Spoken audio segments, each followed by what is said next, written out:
3. Welcome to the Spectrios Institute for Low Vision Rehabilitation. We're at the Dyke House of Hope, and right now we're in the Access Technology Department, and today's topic is Toolbox. Now, you may think, did I get into the wrong video here? I'm not a carpenter. Why is he talking about Toolbox? Well, I'll tell you, I think there's a good analogy for people with vision loss to understand that one pair of glasses typically is not going to help them be the best that they can be with their vision loss. That they really need to get the right prescriptive tools. They need to get the right training, and they just need to get some experience. Maybe sometimes a little encouragement, a little wind in the sail helps too. But that's why we say here, we work on your head, heart, and eyes. So today we're working on your head a little bit, doing what we call professional paternalism, trying to teach you some concepts that we think are going to be helpful. When we work on the eyes, we try to get you the right tools to enable you to do the activities of daily living you want to do. There are some activities that happen at a distance.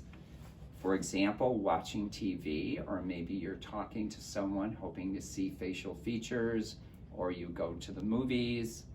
There are some activities that involve working on a computer screen, or maybe preparing some food, maybe playing games. There's a lot of things that happen at the arm's length, and then finally near. Many of us trying to read, trying to spot things like, what does this pill bottle say? Or what are the ingredients on this can? So having one pair of glasses that makes that work, if you have a damaged retina or optic nerve, you have some sort of anatomy damage, and you can no longer use regular glasses. The good news is there's probably tools and techniques that can still help you be independent. So we're going to talk about this toolbox concept. So I have a toolbox. Actually, it kind of looks like my fishing tackle box. But when I open this up, you are not going to see a screwdriver and a hammer. You're going to see some tools that are commonly used by people with vision loss. In the case of doing things up close, having a prescription magnifier can be very helpful. I have two of them. One is bigger, has a bigger lens than the other one. I picked these two because when you ask for a stronger magnifier, I'm going to tell you, you're not going to get a big lens. The stronger they are, because they're convex lenses, they're thick in the center, thin at the edge. So as they get stronger, the diameter or the viewing lens will get smaller. So it's pretty easy to guess which one of these two is stronger. We have a much smaller lens here. This turns out to be 8x. This can make things 8 times bigger. And this one is 4x. But depending on what your eye condition is and what your size of print needs are to see, you may need a couple magnifiers, just like you may have different tools in the toolbox depending on the task you're trying to do. These prescription magnifiers have a light in them, and lighting can be so helpful. And notice the great contrast on the switch here. Remember, contrast is helpful. If you increase contrast, you'll decrease your need for magnification.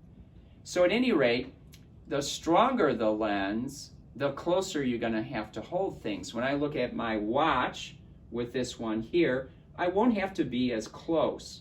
Now, hopefully this is enough magnification for me to see what I want to see. If it's not, I may have to be prescribed a stronger one. And that's going to require me to, number one, hold things closer, and maybe I'll even bring this up to my eye to really get the biggest field of view I can. But the bottom line is being able to do it yourself. And if you have the right tools in your toolbox, with the right training, you can do almost anything. Now, sometimes a person doesn't really do well with trying to hold things at a specific distance.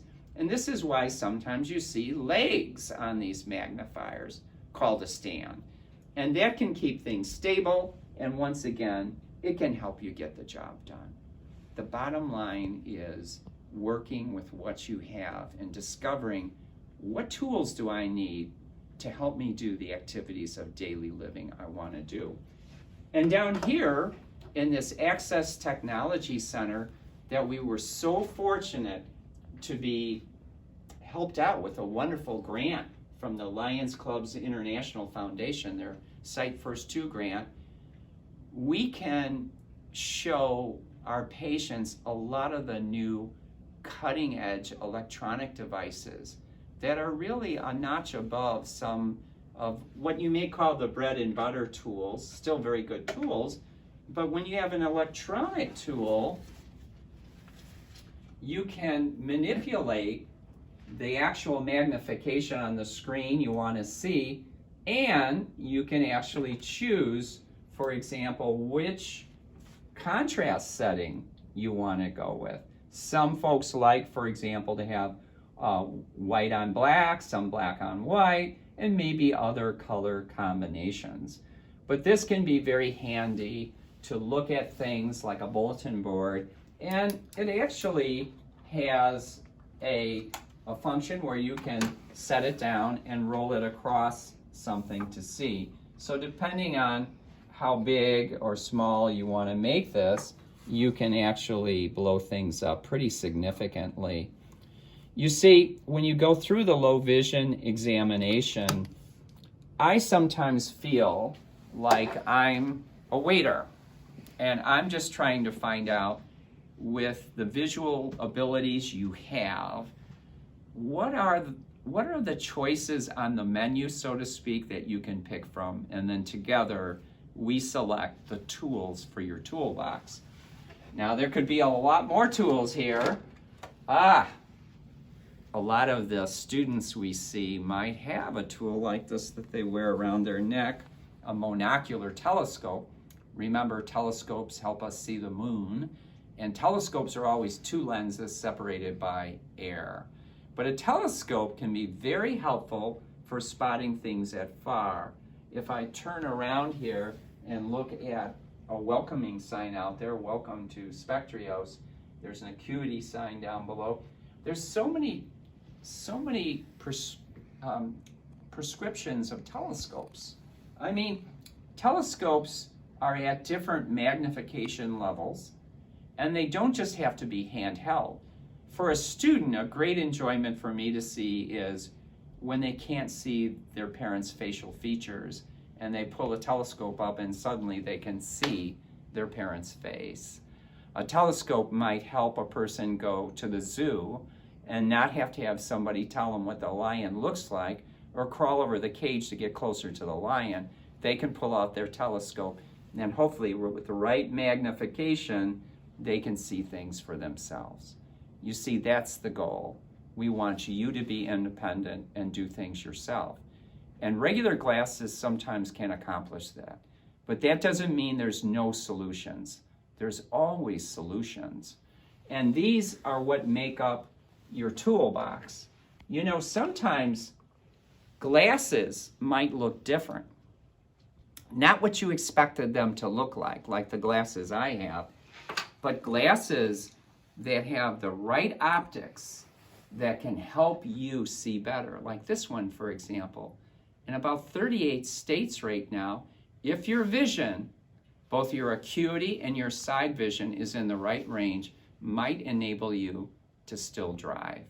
And you might say, oh, Dr. Williams, how could that possibly happen? Well, you would be driving through the bottom lens that we call the carrier lens. And when you want to see something at far, you just bob down and look through the top lens, the telescope.